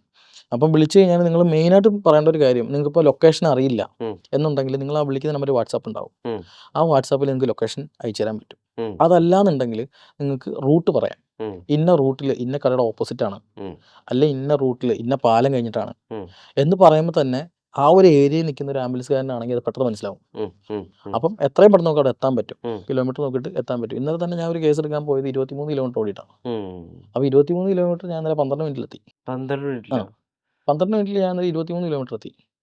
അപ്പം എൻ്റെ സൈഡിലൊന്നും കാണില്ല അല്ലേ? ഈ സൈഡിലൊന്നും കാണില്ല അല്ല, കാണുന്നതിൻ്റെ അല്ല, നമ്മൾ എപ്പോഴും ഫേസ് ഫ്രണ്ടിൽ പോകുന്ന വണ്ടികൾ മാത്രം ഫോക്കസ് ചെയ്യും. ആ ഒരൊറ്റ ചിന്തയിൽ ഫ്രണ്ടിലെ വണ്ടി മാത്രം ഫോക്കസ് ചെയ്താണ് വണ്ടി ഓടിക്കുന്നത്. നമ്മൾ ബാക്കിൽ പിന്നെ നോക്കേണ്ട ആവശ്യമില്ല. പിന്നെ ഇടയ്ക്ക് സൈഡ് നോക്കും, കാരണം ആരെങ്കിലും കയറി വരുന്നുണ്ടോ, ഒപ്പം പിടിക്കാൻ വരുന്നുണ്ടോ എന്ന് നോക്കും. ഒരുപാട് ചിലരൊന്നും പിടിച്ചാൽ കിട്ടത്തില്ല, എന്നാലും ചിലർ ആറിനകത്ത് വരും ബാക്കിൽ. പിന്നെ മെയിനായിട്ട് ശ്രദ്ധിക്കേണ്ട ഒരു കാര്യം എന്ന് പറഞ്ഞാൽ ഏതെങ്കിലും വണ്ടി എടുത്ത് വെക്കുന്നുണ്ടോ. സോ ശരിക്കും പറഞ്ഞാൽ ഈ വലത്തെ കാലില്ലേ, ഈ വലത്തെ കാലം ആ ബ്രേക്കിലും ആക്സിലേറ്ററും കൊണ്ട് കളിക്കുക, പിന്നെ അടുത്ത കാലം ക്ലച്ചിലും. ഇതൊരു മരണ പോരാട്ടമാണ് അങ്ങോട്ടും ഇങ്ങോട്ടും. അപ്പം അതിനിടയ്ക്ക് സ്റ്റിയറിംഗ് വെട്ടിക്കണം, അങ്ങനെയൊക്കെ ഉള്ള ഒരുപാട് കാര്യങ്ങളുണ്ട്. അവിടെ ചെന്ന് കഴിഞ്ഞപ്പോഴാണ് ആ പേഷ്യൻ്റെ കണ്ടീഷൻ നോക്കി അവിടെ നിന്ന് എടുത്ത് അവിടുത്തെ ഒരു ഗവൺമെൻറ് ഹോസ്പിറ്റലിൽ കൊണ്ട് ചെന്നപ്പോൾ അവർ പറഞ്ഞു ഇന്ന പോലെയാണ് കാര്യം, മെഡിക്കൽ കോളേജിൽ ഷിഫ്റ്റ് ചെയ്യണമെന്ന് പറഞ്ഞു. നമ്മൾ അവിടെ നിന്ന് എടുത്ത് മെഡിക്കൽ കോളേജിൽ ഷിഫ്റ്റ് ചെയ്തു. എല്ലാം പ്രോപ്പറായിട്ട് ചെയ്തുകൊണ്ട് ആ ബൈസ്റ്റാൻഡ് നമ്മൾ ഇഷ്ടപ്പെട്ടു. ബൈസ്റ്റാൻഡ് നമ്മളെ നമ്പർ മേടിച്ചു, കമ്പനി നമ്പർ കാർഡുണ്ട് കൊടുത്തു. പുള്ളിക്കാരി വീട്ടിൽ വെച്ച് തന്നെ വെള്ളമൊക്കെ കുടിക്കാൻ തന്നു. അപ്പോൾ നമ്മൾ ആ ഇടപഴകുന്ന രീതി കണ്ടിട്ടാണ്. നമ്മളിത് പക്ക പ്രൊഫഷണലായിട്ട് ചെയ്യുവാണെങ്കിൽ ആൾക്കാർക്ക് സെയിം. പണ്ടൊക്കെ ആണെങ്കിൽ ഈ പേഷ്യൻറ്റിൻ്റെ മാത്രം സൗകര്യം നോക്കിയാൽ മതിയായിരുന്നു, ലൈക്ക് പേഷ്യൻ്റെ കംഫർട്ട് മാത്രം നോക്കിയത്. പക്ഷെ ഇപ്പം അങ്ങനെയല്ല, പേഷ്യൻ്റെ കംഫർട്ട് നോക്കണം, ബൈസ്റ്റാൻഡേഴ്സിൻ്റെ കംഫർട്ട് നോക്കണം, വീടിനടുത്ത് നിൽക്കുന്ന ആൾക്കാരുടെ കംഫർട്ട് നോക്കണം, റോട്ടിൽ നിൽക്കുന്ന ആൾക്കാരുടെ കംഫർട്ട് നോക്കണം. പക്ഷെ അങ്ങനെയൊക്കെ ഉള്ളവർ ഇപ്പം തന്നെ ഞാൻ ഇന്ന് ഇങ്ങോട്ട് വരുന്ന വഴിക്ക് ഒരുത്തൻ റോങ് സൈഡ് കാറും കൊണ്ട് കയറി വന്നു. അപ്പം ഞാൻ ചോദിച്ചു എവിടെ പോവാന്ന് ചോദിച്ചു, എവിടെ പോവാടേന്ന് ചോദിച്ചു. അന്നേരം എന്നെ തെറി വിളിച്ചു. അപ്പം ഞാൻ ഒന്ന് ആലോചിച്ച് നോക്കണം, അതും മെട്രോയുടെ താഴെ കൂടെ മാനുവായിട്ട് വണ്ടി ഓടിച്ചോണ്ട് വരിക. ഓപ്പോസിറ്റ് വന്നൊരു പുള്ളിക്കാരനെ ഞാൻ വണ്ടി സ്ലോ ചെയ്തിട്ട് ഞാൻ ചോദിച്ചു എവിടെ പോയിട്ടാന്ന് ചോദിച്ചു. ആ പുള്ളിനെ തെറി വിളിച്ചു. അത് നിങ്ങൾ അയച്ചു. ഇതേപോലൊരു ദിവസം മെഡിക്കൽ ട്രസ്റ്റിന് ഒരു കേസ് ഇറക്കിയിട്ട് ഞാൻ തിരിച്ചു വരുന്ന വഴിക്ക് ഒരു സ്കൂട്ടറുകാരൻ കൊണ്ടുവന്നിട്ട് ആ പോട്ടർ ഓടുക, പോട്ടർ ഈ സൈഡ് റൈറ്റ് സൈഡ് കയറിയിട്ട് വണ്ടിയിൽ തട്ടി എടുത്തോണ്ട് പോയി. അപ്പം ഞാൻ വണ്ടി അങ്ങോട്ട് കയറി നിന്നപ്പോൾ ഞാൻ തിരിച്ച് കയറ്റി വെച്ചിട്ട് ഞാൻ ചോദിച്ചു എവിടെ നോക്കി ഈ വണ്ടി ഓടിക്കണമെന്ന് ചോദിച്ചു. ഈ വണ്ടി ഈ പണിഞ്ഞിട്ടേക്കണം, നിങ്ങൾ ഇടിച്ച് പൊട്ടിക്കണമെന്ന് ചോദിച്ചു. അന്നേരം പുള്ളി എന്നോട് നീ ഓടാൻ ഞൊണ്ടിക്കാലാന്ന് ആദ്യം പറഞ്ഞത്, നീ ഓടാൻ ഞൊണ്ടിക്കാലാന്ന് ആദ്യം എന്നോട് പറഞ്ഞത്. അപ്പം നമ്മൾ അത് കേൾക്കുമ്പോൾ തന്നെ ഞാൻ സ്റ്റക്കായിപ്പോയി. അപ്പോൾ നിങ്ങൾ ഓൾറെഡി അറിയണ ആരാണല്ലോ? അല്ല, സ്ട്രേഞ്ചറാണ്. അപ്പം നീ ഓടാൻ ഞൊണ്ടിക്കാലാന്ന്. അപ്പം ആദ്യമേ ഞാൻ ആ വണ്ടിയിൽ നിന്ന് ഇറങ്ങിയപ്പോൾ തന്നെ അവൻ ആദ്യം ശ്രദ്ധിച്ച്, മനസ്സിലായോ? അപ്പോൾ ഫിസിക്കലി അറ്റാക്ക് ചെയ്യുന്നതിന് മുമ്പേ മെൻ്റലി അറ്റാക്ക് ചെയ്തു. അപ്പോൾ ഞാനതിങ്ങനെ കേട്ട് കുറച്ച് നേരം അനങ്ങാൻ നിന്നു. പിന്നെ നമുക്കവിടെ പറയാൻ വോയിസ് ഒന്നുമില്ല. പക്ഷെ അത് ഞാൻ കമ്പനി വന്ന് പറഞ്ഞപ്പോഴത്തേക്ക് അവർക്ക് അറിയാം, നമ്മളിപ്പോൾ ഒപ്പം വർക്ക് ചെയ്യുന്നവരായതുകൊണ്ട് അവർ പറഞ്ഞു എന്താ തിരിച്ച് മറുപടി പറയാമെന്ന് ചോദിച്ചു. പക്ഷെ മറുപടി പറഞ്ഞിട്ട് കാര്യമില്ല. ശരിക്കും പറഞ്ഞാൽ നമ്മളവിടെ തോക്കല്ലേ മറുപടി പറഞ്ഞാൽ, അല്ലേ? അപ്പോൾ ഞാൻ ഒന്നും മിണ്ടാൻ പോയില്ല. ശരി ഓക്കെ എന്ന് പറഞ്ഞ് ഞാൻ വണ്ടി എടുത്തിട്ടാണ്. പലരും ഇങ്ങനെ പറയുന്നുണ്ട് കേട്ടോ, ലൈക്ക് കളിയാക്കൽ ഒരുപാടുണ്ട്. ചിലരൊക്കെ നടന്ന് കാണിക്കും, ഇങ്ങനെ നടക്കുന്നുണ്ടേ നടന്ന് കാണിക്കും. നമ്മളൊന്നും മൈൻഡ് ചെയ്യാറില്ല. മുമ്പിൽ കൂടി ഇങ്ങനെ നടന്ന് കാണിക്കും ചില പെണ്ണുങ്ങൾ. അതൊക്കെ ഭയങ്കരമാണ്. പെണ്ണുങ്ങളൊക്കെ ഞാൻ ആലോചിച്ചിട്ടുണ്ട്, എല്ലാം പെർഫെക്റ്റ് ആയിട്ടുള്ള ആൾക്കാരാണ് ഈ ലോകത്തുള്ളത്. എനിക്ക് കുറേ ഇൻസിഡൻസ് ഉണ്ട് കോളേജിൽ പഠിക്കുമ്പോഴൊക്കെ. അപ്പോൾ ഇങ്ങനെ ഞൊണ്ടിക്കാലാന്ന് വിളിച്ചിട്ട് മറ്റേ കാലോടെ തല്ലി ഓടിക്കും ഒക്കെ ഉള്ള രീതിയിൽ. അപ്പോൾ അങ്ങനെയൊക്കെയുള്ള പലപ്പോഴും ചില സിനിമകളിലൊക്കെ ഇങ്ങനെയുള്ള ആളുകളെ വെച്ചിട്ടുള്ള തമാശകൾ പണ്ടുണ്ടായിരുന്നു. ഇപ്പൊ ബോഡി ഷേമിങ്ങും പൊളിറ്റിക്കൽ കറക്റ്റ്നെസ്സും വന്നുകൊണ്ട് അതിന് വലിയൊരു കുറവുണ്ട്. ആ സിനിമകളിൽ അങ്ങനത്തെ സീനുകൾ കാണുമ്പോ ഒരിക്കലും വിജയിക്ക് ചിരി വരില്ലല്ലോ. അല്ല, അത് പണ്ട് അങ്ങനെ അല്ലായിരുന്നല്ലോ. എൻ്റെ ചെറുപ്പത്തിൽ സത്യം പറഞ്ഞാൽ ഈ 4ാം ക്ലാസ്സിൽ പറ്റിയ അന്നോട്ടുള്ള സംഭവമാണിത്. അപ്പോൾ അന്നോട്ടെന്ന് പറഞ്ഞാൽ പിന്നെ അങ്ങോട്ട് ഈ കളിയാക്കലാണ് ഭയങ്കര. അന്നെന്ന് പറഞ്ഞാൽ ആർക്കും വിവരം ഇല്ലാത്തൊരു പ്രായമാണല്ലോ, എല്ലാം പിള്ളേർ സെറ്റല്ലേ. അപ്പോൾ ഒരുത്തൻ കളിയാക്കുന്ന കാണുമ്പോൾ തന്നെ ഇപ്പം തന്നെ ഒരു പയ്യനെ അടിച്ചു പോകുന്നില്ലേ അമ്പലത്തിലിട്ട്, അപ്പം തന്നെ ആ വീഡിയോ കണ്ടാലറിയാം. അതിൽ കുറേ ആൾക്കാർ ഇന്ന് പറയുന്നത് അടിയടാ അവനെ, തല്ലിക്കൊല്ലടാ അവനെ, തല്ലിക്കൊല്ലണം. ഇതൊരു എൻകറേജിങ് ആണ്, മനസ്സിലായി? അതെ. ആ ഒരു മെന്റാലിറ്റി കാരണമാണ് ഒരു പുള്ളിക്കാരൻ അത് സത്യം പറഞ്ഞാൽ ആ ഒരു ഒച്ച എനിക്ക് ഇപ്പോഴും അത് നമ്മൾ ചെവിന്ന് പോകില്ലെന്നേ, ഒരൊറ്റ അടിയാണ്. ഒരു എന്തോ ഒരു വിറകും കമ്പെടുത്ത് ആ തലക്കടിച്ച് ആ അടിയിലാണ് ആ പയ്യൻ്റെ തല പൊട്ടിക്കണേ. ഇവൻ ആ ബോഡി കൊണ്ടുവന്ന് ആ വീട്ടിൽ വെച്ചപ്പോൾ പോലും നിങ്ങൾ കണ്ടായിരുന്നോ? ബ്ലീഡിങ് ഉണ്ട് തലേന്ന്. അപ്പോൾ അങ്ങനെ ഒരു ആൾക്കാർ, അല്ലെങ്കിൽ അങ്ങനെ കുറച്ച് ആൾക്കാർ നമുക്ക് ചുറ്റും ഉണ്ടെങ്കിൽ നമ്മൾ എന്തും ചെയ്തു. അപ്പോൾ ആ ഒരു മെൻറ്റാലിറ്റി ഓഫ് ആൾക്കാരായിരുന്നു അന്ന്.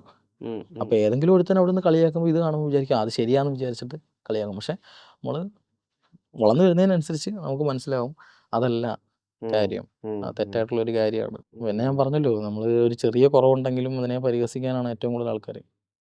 അത് ഈ ഒരു സിസ്റ്റത്തിന്റെ, സൊസൈറ്റിയുടെ പ്രശ്നമാണ്. ഇപ്പൊ ഈ പുതിയ കാലം ഇപ്പൊ ബോഡി ഷേമിങ് തെറ്റാണെന്നുള്ള അവബോധം, പൊളിറ്റിക്കൽ കറക്റ്റ്നെസ്, നമ്മൾക്ക് ഒരു പരസ്പര ബഹുമാനം വേണം എന്നൊക്കെ പലപ്പോഴും സോഷ്യൽ മീഡിയയിലൊക്കെ അങ്ങനെ സംസാരിക്കണ്ടല്ലോ. അത് പക്ഷെ റിയൽ ലൈഫിൽ മുഴുവനായിട്ട് അപ്ലിക്കബിൾ ആവണില്ല അല്ലേ? ഇല്ല, ഒരിക്കലും ഇല്ല. കാരണം അവര് അപ്പോൾ അതങ്ങനെ പറഞ്ഞാലും ഇതിന് പുറമെ ഇതിന് വേറെ പറയും. അതിലൊന്നും ഒരു കാര്യമില്ല. ഈവൻ ഡോക്ടേഴ്സ് പോലും പറഞ്ഞിട്ടുണ്ട്. എന്തിന് എൻ്റെ കോളേജിൽ എൻ്റെ ഡീൻ പോലും പറഞ്ഞിട്ടുണ്ട്, കാലു കയത്താൻ ഇപ്പോൾ ഇരുന്നാൽ മതി. ഞാൻ എൻ്റെ ഒരു മെൻറ്റാലിറ്റി എന്ന് വെച്ചാൽ, ഞാൻ ഒരു ബൈക്ക് റേസർ ആയിരുന്നു. ബൈക്ക് സ്റ്റണ്ട് ചെയ്യുന്ന ആളാണ്. ബൈക്ക് സ്റ്റണ്ട് ചെയ്യാൻ താല്പര്യമുള്ള ആളാണ്. ബൈക്ക് റേസ് ചെയ്ത ആളാണ്. പിന്നെ അതുപോലെ തന്നെ ട്രാവൽ ചെയ്ത ആളാണ്. ഞാൻ ഇന്ത്യ മൊത്തം പോയതാണ് 3.5 മാസം കൊണ്ട്. ട്രാവൽ ചെയ്യുന്ന ആളാണ്. ഞാൻ വരയ്ക്കും. ഇടയ്ക്ക് ഇങ്ങനെ ചെറിയ പാട്ടൊക്കെ, മൂളിപ്പാട്ടൊക്കെ പാടും. അപ്പോൾ നമ്മൾ ആ ഒരു കാം പീസ് മൈൻഡ്, കാരണം എൻ്റെ അമ്മ ഒരിക്കലും എന്നെ അടച്ചിടാൻ നോക്കിയിട്ടില്ല. എനിക്ക് ആ കിട്ടേണ്ട ഫ്രീഡം അതാത് പ്രായത്തിൽ കിട്ടിയിട്ടുണ്ട്. അപ്പോൾ അതുകൊണ്ട് തന്നെ വെളിയിലുള്ള ഒരാൾക്ക് എന്നെ കാണുമ്പോൾ ഒരു വീടായിട്ട് തോന്നും, ഇവനെന്താ ഇങ്ങനെയെന്ന്. മനസ്സിലായില്ലേ? നമ്മൾ ഭയങ്കര എക്സൈറ്റഡ് ആയിട്ട് കാര്യമൊക്കെ പറിച്ച് കളിച്ച് നടക്കുന്ന ഒരു ടൈപ്പാ. നിങ്ങളുടെ ഭാഗത്ത് സ്ഥായിഭാവമായിട്ട് നിരാശയല്ലേ വേണ്ടത്? അതെ, മനസ്സിലായില്ലേ? അപ്പൊ എന്നോട് ബിബിൻ ജോർജും പറഞ്ഞിട്ടുണ്ട്. ബിബിൻ ജോർജ് എന്നോട് പറയണ ബേസിക് ആയിട്ട് ഞാനിങ്ങനെ അയ്യാന്ന് പറഞ്ഞിട്ട് ഞാൻ നിക്കണം, എന്നാലാണ് അതാണ് ഓരോരുത്തർക്കും ഒരു ബേസിക് മോഡ് എന്ന് പറയുന്നത്. ഞാൻ പറഞ്ഞില്ല ഡീന്റെ കാര്യം, പുള്ളിയുടെ മൈൻഡ് അതായിരുന്നു. അപ്പൊ കാല് വയ്യാത്തവൻ ഇങ്ങനെ ട്രാവൽ ചെയ്യുന്നു, ബൈക്ക് എടുത്ത് അങ്ങോട്ടും ഇങ്ങോട്ടും പോകുന്നു, എല്ലാവരും ഭയങ്കര ഹാപ്പി ആയിട്ട് ഇങ്ങനെ ഇരിക്കുന്നു. ഇതെന്താ ഇങ്ങനെ? കാല് വയ്യാത്തവൻ ഇങ്ങനെ അല്ലല്ലോ. കാല് വയ്യാത്തവൻ ഇങ്ങനെ വിഷം വെച്ച് ഞൊണ്ടി അല്ലേ. ആ ഒരു ജീവിതം പോയി, എൻ്റെ ജീവിതം പോയി, അല്ലെങ്കിൽ അവരെ ഡിപ്പെൻഡ് ചെയ്താണ് എനിക്ക് കാര്യങ്ങൾ ചെയ്യേണ്ടത്. ഈവൻ എൻ്റെ കോളേജിൽ നിന്ന് ഞാൻ TC വാങ്ങി ഇറങ്ങിയപ്പോൾ എനിക്ക് ഇച്ചിരി വിഷമം ഉണ്ടായിരുന്നു. കാരണം ഞാൻ ഒരുപാട് കഷ്ടപ്പെട്ട് ഇരുന്ന് പഠിച്ചെടുത്ത കോഴ്സാണ്. അപ്പം ആ കോളേജിൽ നിന്ന് എനിക്ക് ഒരുപാട് അനുഭവങ്ങൾ ഉണ്ടായിട്ടുണ്ട്, മോശമായിട്ടുള്ള ഒരുപാട് അനുഭവങ്ങൾ. പക്ഷെ എന്നെ ഏറ്റവും കൂടുതൽ സപ്പോർട്ട് ചെയ്ത് എൻ്റെ വൈഫാണ്, വൈഫും അമ്മയും. ഇതിപ്പില്ല, എന്താ അടുത്ത് നോക്ക്, ഒന്നുകൂടി നീറ്റ് എടുത്ത് MBBS എടുക്ക്. അപ്പോൾ നമുക്ക് ചാൻസസ് അങ്ങനെയൊക്കെയുള്ള കുറച്ച് ആൾക്കാർ അടുത്തുണ്ടാവും. എന്നിരുന്നാലും ഒരു സൈഡിൽ ഇങ്ങനെ പറയുന്ന കുറേ ആൾക്കാരുണ്ട്, കാലുകത്തവൻ അങ്ങനെ ഇരുന്നാൽ പോരെ, കാലുകത്തവൻ എന്തിന് ഇങ്ങനെ ചെയ്യുന്നു, കാലുകത്തവൻ എക്സ്പോൾസിൽ കയറി പോന്നു, കാലുകത്തവൻ ഓൾ ഇന്ത്യ മൊത്തം കറങ്ങിയിട്ട് വന്നു, കാലുകത്തവൻ വീട്ടിൽ ഇരുന്നാൽ പോരെ. ഉള്ളില് അത്രയും അഭിമാനത്തോടുകൂടിയും കോൺഫിഡൻസോട് കൂടി തന്നെയാണോ പറയാറ് കേരളത്തിലെ ആദ്യത്തെ അഭിമാനത്തോടെ തന്നെ ഞാൻ പറയും. കാരണം എന്താന്ന് വെച്ചാൽ, എന്നെ പോലെ കാല് വയ്യാതെ ഇനി ഒന്നും ചെയ്യാൻ പറ്റില്ല എന്നും പറഞ്ഞ് വീട്ടിലിരിക്കുന്ന ഒരുപാട് ആൾക്കാരുണ്ട്. എനിക്ക് അവരോടാ പറയാനുള്ളത്, ഇറങ്ങിക്കോ, നമുക്ക് ചെയ്യാൻ എന്തും ചെയ്യാം, മൈൻഡാണെല്ലാം, നമുക്ക് എന്തും ചെയ്യാം. ഞാൻ ഇവിടുന്ന് കന്നഡ ഭാഷ അറിയില്ല, ഹിന്ദി അങ്ങനെ അറിയില്ല. ഞാൻ 2009 മോഡൽ ഹങ്കു എടുത്തോണ്ട് ഒരു ദിവസം അങ്ങ് ഇറങ്ങി ഇന്ത്യ മൊത്തം കാണാൻ. ഞാൻ ഉമ്മിങ്കില വരെ പോയി, ലോകത്തിലെ ഏറ്റവും വലിയ മോട്ടോർ പാസ്. അതും 2009 മോഡൽ ഹങ്കുമായിട്ടാണ് ഞാൻ പോയത്. പോയ വഴിക്ക് ഓരോ സ്ഥലത്തുനിന്ന് ഓരോന്ന് സെറ്റ് ചെയ്താണ് ഞാൻ അങ്ങ് എത്തിയത്. എന്നാലും ഉമ്മിങ്കിലയിൽ എത്തുന്നതിന് കുറച്ച് മുമ്പ് ഫോർട്ടില പാസ് എത്തിയപ്പോഴത്തേക്ക് എനിക്ക് നോസ് ബ്ലീഡിങ് ഉണ്ടായി, അവിടെ കുഴഞ്ഞു വീഴുണ്ടായിരുന്നു. ഗുജറാത്തിൽ വെച്ചൊരു ആക്സിഡൻറ്റ് ഉണ്ടായി. ഈ നോസ് ബ്ലീഡിങ് ഉണ്ടായ ടൈമിൽ ഒരു ഇംഗ്ലണ്ടുകാരൻ പുള്ളിക്കാരൻ ബാക്കിലുണ്ടായിരുന്നു, ഫിസിഷ്യനായിരുന്നു പുള്ളി എനിക്ക് മെഡിസിൻ, പുള്ളി സ്റ്റോറി ഒക്കെ ഇട്ടിട്ടുണ്ടായിരുന്നത്. പുള്ളി മെഡിസിൻ തന്ന് ഞാൻ അവിടുന്ന് റിക്കവർ ആയിട്ട് എന്നോട് പുള്ളി പറഞ്ഞ താഴെ പൊക്കോളാൻ, ഹാൻഡിൽ പൊക്കോളാൻ പറഞ്ഞാൽ. എന്നിട്ട് ഞാൻ പറഞ്ഞില്ല, ഞാൻ കണ്ടിട്ടേ പോകും. അങ്ങനെ ഞാൻ അവിടുന്ന് വീണ്ടും വണ്ടി എടുത്ത് ഉമ്മിങ്കില ടോപ്പിൽ ചെന്നു. ഉമ്മിങ്കില ടോപ്പിൽ ചെല്ലെന്ന് പറഞ്ഞാൽ എവറസ്റ്റ് ബേസ് ക്യാമ്പിനെക്കാളും ഹൈറ്റിലാണ്. അപ്പോൾ അവിടെ ഇരുന്ന് ഞാൻ സ്വപ്നം കാണുന്നതും ഈ സീ ലെവലിൽ ഇരുന്ന ഒരാൾ നമ്മളെ കുറ്റം പറയുന്ന തമ്മിൽ ഒരുപാട് ഡിഫറൻസ് ഉണ്ട്. മനസ്സിലായില്ലേ? അവിടെ നിന്നപ്പം എനിക്കൊരു ചിന്ത വന്ന്, എന്തുകൊണ്ട് ഇന്ത്യ ചൈന ബോർഡറിൽ പൊക്കൂടാ. പിന്നെ ദംചോക്ക് പോയി, അവിടുന്ന് വണ്ടി എടുത്തോണ്ട് ദംചോക്ക് പോയിട്ട് തിരിച്ചു വന്നപ്പോഴത്തേക്ക് വണ്ടി കയറുന്നില്ല, കാരണം സ്റ്റീഫ് കയറ്റാണ്, വണ്ടി വലിക്കുന്നില്ല. അപ്പം ഞാൻ വിചാരിച്ചു കഴിഞ്ഞു, ഇവിടെ കിടന്ന് മരിക്കേണ്ടി വരുമെന്ന് വെച്ചപ്പോൾ ഒരു പിക്കപ്പ് കാരൻ വന്ന്, പുള്ളിക്കാർ എസ്കോർട്ട് വന്നു ആക്ച്വലി. അപ്പോൾ പുള്ളിയോട് ചോദിച്ച് എന്തോ പറ്റിയെന്ന് ചോദിച്ചു. ഞാൻ പറഞ്ഞതുപോലെ വണ്ടി കയറുന്നില്ല. എടുത്ത് കയറ്റി വാ. അങ്ങനെ ഹാൻഡിൽ വന്നു. അപ്പോൾ ആലോചിക്കണം, ഈ ഒരു തിരിച്ച് ഹങ്കില ഓടിച്ചിട്ട് തന്നെയാണോ കേരളം വരെ വന്നത്? അതെ, ഹങ്കില ഓടിച്ചാൽ തിരിച്ച് കേരളം വരെ വന്നത്. കാരണം അതെൻ്റെ ഒരു വാശിയായിരുന്നു. കാരണം കോളേജിൽ വെച്ച് ഞാൻ ഇങ്ങനെ ഓൾ ഇന്ത്യ ഒക്കെ പോകണമെന്ന് പറയുമ്പോൾ പറയും, നീ കർണാടക എങ്കിലും എത്തുവാടാ എന്നൊക്കെ ചോദിച്ച് കളിയാക്കിയ ആൾക്കാരുണ്ട്. അപ്പം നമ്മളൊരിക്കലും വാ കൊണ്ട് മറുപടി പറയാതെ പ്രവർത്തിച്ചാണിക്കുക, അതാണ് ദ ബെസ്റ്റ് വേ. ബ്യൂട്ടിഫുൾ. കാരണം എന്ന് വെച്ചാൽ ഞാൻ ഒരു 7 മാസത്തോളം ഞാൻ കിടപ്പായിരുന്നു എൻ്റെ 7ാം ക്ലാസ്സിൽ. അത് കഴിഞ്ഞിട്ട് ഞാൻ പഠിച്ചതൊക്കെ ഓർഫനേജിൽ നിന്നാണ്. അപ്പോൾ ചെറുപ്പത്തിൽ അച്ഛനും അമ്മയും ഡിവോഴ്സും കാര്യങ്ങളൊക്കെ ആയതുകൊണ്ട് എനിക്ക് പിന്നെ പഠിത്തമൊക്കെ കുറച്ചൊക്കെ മുടങ്ങി.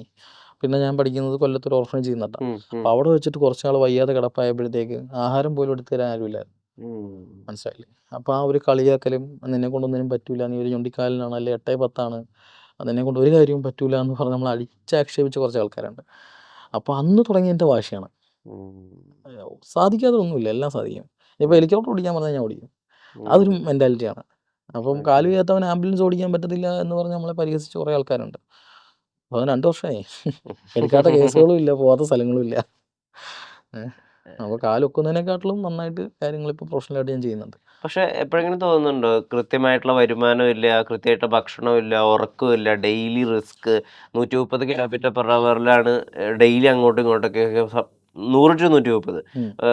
കേരളത്തിലെ റോഡുകളാണ്, കൊച്ചിയിലെ ട്രാഫിക്കാണ്, നമ്മുടെ ഇവിടുത്തെ ആളുകളുടെ ഒരു ഡ്രൈവിംഗ് മെൻറ്റാലിറ്റി അറിയാം.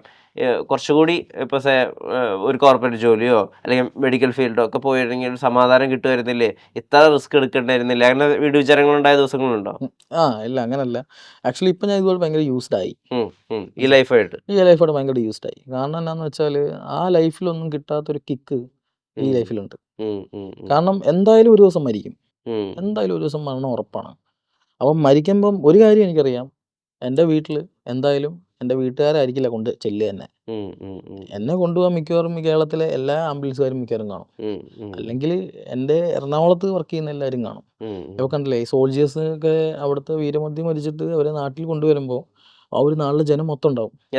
അതേപോലെ പിന്നെ കൊണ്ടുവരുന്ന ഒരു ആംബുലൻസ് ഡ്രൈവറെ, മനസ്സിലായില്ലേ? അപ്പം ഞാനിത് അന്തസ്സോടെ ചെയ്യുന്നൊരു പരിപാടിയാണ്, വെൽ പ്രൊഫഷണലായിട്ട് ചെയ്യുന്ന പരിപാടിയാണ്. കാരണം ഞാൻ എൻ്റെ വൈഫിനോട് പറഞ്ഞിട്ടുണ്ട്.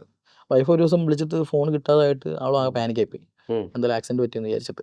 അപ്പോൾ ഞാൻ പറഞ്ഞിട്ടുണ്ട്, എന്തായാലും ഒരു ദിവസം നമ്മൾ മരിക്കേണ്ടത് മരിക്കും.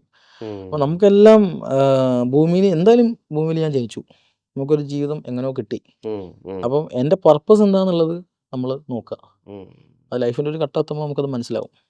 മനസ്സിലായില്ലേ? കാരണം എനിക്കൊരു എൻ്റെ ജീവിതാനുഭവം പറയാം. ഞാൻ ഈ കോഴ്സ് വിട്ട് ഇറങ്ങി ബാംഗ്ലൂരിൽ എനിക്കൊരു ബിസിനസ് ഉണ്ടായിരുന്നു, ഫ്ലീറ്റിൻ്റെ.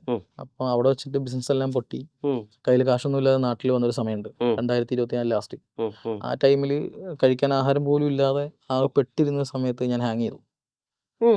അപ്പം അങ്ങനെ ഒരു സൂയിസൈഡ് അറ്റംപ്റ്റ് ഒക്കെ ചെയ്തിട്ട് എന്നെ പാരിപ്പള്ളി മെഡിക്കൽ കോളേജിൽ സിസ്റ്റർമാരാണ് നോക്കിയത്. അപ്പം അത് കഴിഞ്ഞ് ഞാൻ വീട്ടിൽ വന്നിട്ട് എൻ്റെ ആ ഹങ്കുണ്ട്, ശരിക്കും പറഞ്ഞാൽ ഞാൻ ഇന്നിവിടെ ഈ ക്യാമറ മുമ്പിൽ നിങ്ങളുടെ മുമ്പിൽ ഇരിക്കുന്നതിന് മെയിൻ കാരണം ആ ഹങ്കാണ്. അവനെ ഞാൻ ആക്രിക്ക് കൊടുത്തിട്ട് ആ പൈസയും കൊണ്ടാണ് ഞാൻ ആംബുലൻസ് ഓടിക്കാൻ വന്നത്. അതൊരു വല്ലാത്ത സ്റ്റോറിയാണ്. ഇപ്പോഴും ഞാനിനി എത്രയൊക്കെ വലിയ നിലയിലെത്തിയാലും ഞാൻ ആദ്യം ഓർക്കുന്ന ഹങ്കിനെ ആയിരിക്കും. നമ്മളെ ഈ ലോകം ചുറ്റി കാണിക്കാൻ വേണ്ടിയിട്ട് എനിക്ക് ആകെപ്പാടെ ഒരു ടയർ മാത്രം മാറേണ്ടി വന്നിട്ടുള്ള വണ്ടിയിൽ. വേറൊരു പണി ആ ഒരു 3 മാസം ആ വണ്ടി എനിക്ക് തന്നിട്ടില്ല. അപ്പോൾ ആ ഒരു വണ്ടീനെ ഞാൻ ആക്രിക്ക് കൊടുത്തിട്ട് സത്യം പറഞ്ഞാൽ പട്ടിണി മാറ്റാൻ വേണ്ടിയിട്ടാണ് ഞാൻ ജോലിക്കിറങ്ങുന്നത്. അവിടുന്ന് തുടങ്ങി പിന്നെ ഇൻസ്റ്റയിൽ വീഡിയോസ് ഇടാൻ തുടങ്ങി, പിന്നെ ഒരു ഇൻഫ്ലുവൻസിങ് ലെവലിൽ പോകാമെന്നൊരു മൈൻഡായി. പിന്നെ കയറി വന്നു. ഒരു പക്ഷേ ഞാൻ അന്ന് മരിച്ചിരുന്നെങ്കിൽ ഇന്ന് എനിക്ക് ഇവിടെ ഇരിക്കാൻ പറ്റുമോ? ഇല്ല, പറ്റില്ല. അപ്പോൾ അതുകൊണ്ട് 27,000 ഫോളോവേഴ്സ് ഉണ്ട്. അതെ, മരിക്കാൻ പോകുന്നവരോടൊക്കെ എനിക്ക് ഒന്നേ പറയാനുള്ളൂ, നിങ്ങൾ ഒന്ന് ജീവിച്ച് നോക്ക്. ചിലപ്പം നമുക്ക് ഫ്യൂച്ചർ പ്രെഡിക്റ്റ് ചെയ്യാൻ പറ്റില്ല. വല്ല ലൈഫിൽ ഇപ്പോഴത്തെ പിള്ളേരൊക്കെ പ്രശ്നം എന്താണെന്നറിയോ, എന്ത് വന്നാലും ഇപ്പം തന്നെ ഒരു 2 ദിവസം മുമ്പ് ഒരു 15 വയസ്സുള്ള പയ്യൻ സൂയിസൈഡ് ചെയ്തില്ലേ, അത് വീട്ടിൽ കളിക്കാൻ പോകണ്ടെന്ന് പറഞ്ഞ എൻ്റെ വിഷമത്തിൽ കയറി തൂങ്ങിയതാണ്.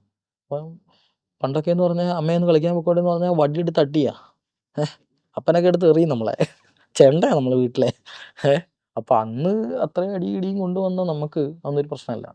ഇപ്പോഴത്തെ പിള്ളേരോടൊന്ന് ഡാന്ന് വിളിച്ചു കഴിഞ്ഞാൽ അപ്പം പോവും, അന്ന് എന്തെങ്കിലുമൊക്കെ പരിപാടി ചെയ്ത് കൂട്ടും. അപ്പോൾ അതുകൊണ്ട് എനിക്ക് അവരോട് പറയാനുള്ളത്, നിങ്ങൾ കുറച്ച് സ്ട്രോങ് ആവുക. കുറച്ചുകൂടെ കാര്യങ്ങൾ ഇപ്പം ഞാൻ എൻ്റെ ഇൻസ്റ്റയിലെ കണ്ടന്റ് അതായിരുന്നു കുറച്ച് നാൾ, ഈ പയ്യൻ്റെ സൂയിസൈഡിൻ്റെ. അതുകൊണ്ടാണ് ഞാൻ വീഡിയോസ് ഇട്ട് തുടങ്ങിയത്. അപ്പോൾ ഒരുപാട് മെസ്സേജ് ഡെയിലി ഒരു 100-130 പേര് പെണ്ണുങ്ങളും ആൺകുട്ടികളും മെസ്സേജ് അയക്കും. ഇവർക്കെല്ലാം പറയാനുള്ളത് ഈ പ്രണയ നൈരാശ്യമാണ്. അവർക്കെല്ലാം മരിക്കാനുള്ളൊരു മൈൻഡുമാണ്. സത്യം പറഞ്ഞാൽ ഒരു കൗൺസിലിംഗ് ലെവലിൽ കാര്യങ്ങൾ ഞാൻ ചെയ്യേണ്ട ഒരു അവസ്ഥ വരെ വന്നിട്ടുണ്ട്. കുറേ പേര് രക്ഷപ്പെട്ടിട്ടുണ്ട്, കുറേ പേരെ കല്യാണം കഴിഞ്ഞു, കുറേ പേരെ എൻഗേജ്മെന്റ് കഴിഞ്ഞു. അപ്പം അവരുടെ പേഴ്സണൽ ലൈഫിൽ നമ്മളങ്ങനെ ഇടപെട്ടുകൂടാത്തതാണ്. അവർ പെർമിഷനോട് കൂടി അവർ ചില ആൾക്കാരെ വിളിച്ച് സംസാരിച്ചൊക്കെ പ്രശ്നങ്ങൾ സോൾവ് ചെയ്ത അവസരങ്ങൾ ഉണ്ടായിട്ടുണ്ട്. ഓ ഓ ഓ അപ്പൊ അത് ഒരു പയ്യനുണ്ടായിരുന്നു, എനിക്ക് ഇപ്പോഴും ഓർമ്മയുണ്ട്. അവൻ എന്നെ വിളിച്ചിട്ട് ഞാൻ മരിക്കാൻ പോയി ചേട്ടാന്ന് പറഞ്ഞു. ഞാൻ പറഞ്ഞു എന്തിനാണ് മരിക്കണേ? അത് എനിക്കൊരു പെണ്ണിനെ ഇഷ്ടമായിരുന്നു, അവൾക്ക് എന്നെ ഇഷ്ടമല്ല, അതൊരു മുസ്ലിം പയ്യനാണ് ആലോചിക്കണം. അവനാണെങ്കിൽ പ്ലസ് ടു പഠിച്ചോണ്ടിരിക്കുക. ഞാൻ പറഞ്ഞു എടാ ഇപ്പം മരിക്കാനുള്ള കാരണം എന്താണ്? അത് ആ പെണ്ണ് എന്നെ ഇപ്പോൾ ഒഴിവാക്കി, എന്നെ വേണ്ടാന്ന് വെച്ചു. ഓ അങ്ങനെയാണ്. അപ്പം ഞാൻ എന്ത് ചെയ്ത്, ഇവനെ നൈസായിട്ട് സംസാരിച്ച് ഇവൻ്റെ കൂട്ടുകാരൻ നമ്പർ ഒപ്പിച്ച്, കൂട്ടുകാരനെ വിളിച്ചിട്ട് ഞാൻ ഇവൻ്റെ അപ്പനെ നമ്പർ മേടിച്ചു. അപ്പനെ വിളിച്ചിട്ട് ഞാൻ കാര്യമൊക്കെ പറഞ്ഞു പുള്ളിയുടെ ഓപ്പണായിട്ട്. അപ്പോൾ പുള്ളിക്കാരൻ പറയണെന്ന് വെച്ചാൽ അവനെ ഒരു മകനായിട്ടല്ല കണ്ടേക്കണം പുള്ളി, ഒരു ഒരു ഫ്രണ്ടായിട്ടാണ് കണ്ടേക്കണത്. അപ്പം ഈ ഒരു കാര്യം അപ്പനോട് അവൻ പറഞ്ഞിട്ടില്ല എന്നാണ് അവൻ എന്നോട് ആ പുള്ളിക്കാരൻ എന്നോട് പറഞ്ഞത്. അപ്പോൾ അത് കഴിഞ്ഞിട്ട് ഞാൻ ഇവനെ വിളിച്ചു പറഞ്ഞടാ നീ മണ്ടത്തരമൊന്നും കാണിക്കണ്ട, ഇപ്പം തൽക്കാലം നീ വീട്ടിൽ പോ. അങ്ങനെ ഏതോ പമ്പിൻ്റെ സൈഡിൽ നിന്നാണ് പറയണേ. അപ്പോൾ നീ തൽക്കാലം വീട്ടിൽ പോ, നമുക്ക് പ്രശ്നം സോൾവ് ചെയ്യാന്ന് പറഞ്ഞു. അങ്ങനെ വീട്ടിൽ ചെന്നപ്പോഴത്തേക്ക് അപ്പം പിടിച്ചിരുത്തി കാര്യം ചോദിച്ചു, അപ്പനോടെല്ലാം പറഞ്ഞു. അങ്ങനെ അപ്പം പിന്നെ ഈ കാര്യത്തിൽ ഇടപെട്ടിട്ട് പിന്നെ ആ വീട്ടിലൊക്കെ പോയി സംസാരിച്ച് ആകെ സെറ്റ് ആയാലും ഇപ്പം കല്യാണത്തിൻ്റെ ഒരു സെറ്റപ്പിൽ. അപ്പോൾ ഞാൻ പറഞ്ഞില്ലേ, നമ്മൾ ചുമ്മാ എടുത്തിയാടി ഒരു തീരുമാനം എടുക്കാതെ ഒന്ന് ലോജിക്കായിട്ട് ചിന്തിച്ചിട്ട് എല്ലാ പ്രശ്നത്തിനും സൊല്യൂഷൻ ഉണ്ട്. എന്ത് പ്രശ്നം വന്നാലും അതിന് സൊല്യൂഷൻ ഉണ്ട്. ഒന്നും പെർമനൻ്റ് അല്ല, എല്ലാം ടെമ്പററിയാണ്. അതാണ് ഏറ്റവും വലിയ സത്യം. ഇപ്പം പട്ടിണിയാവട്ടെ, ദുരിതമാവട്ടെ, വാറാവട്ടെ, എന്തോ ആവട്ടെ, എല്ലാം ടെമ്പററിയാണ്.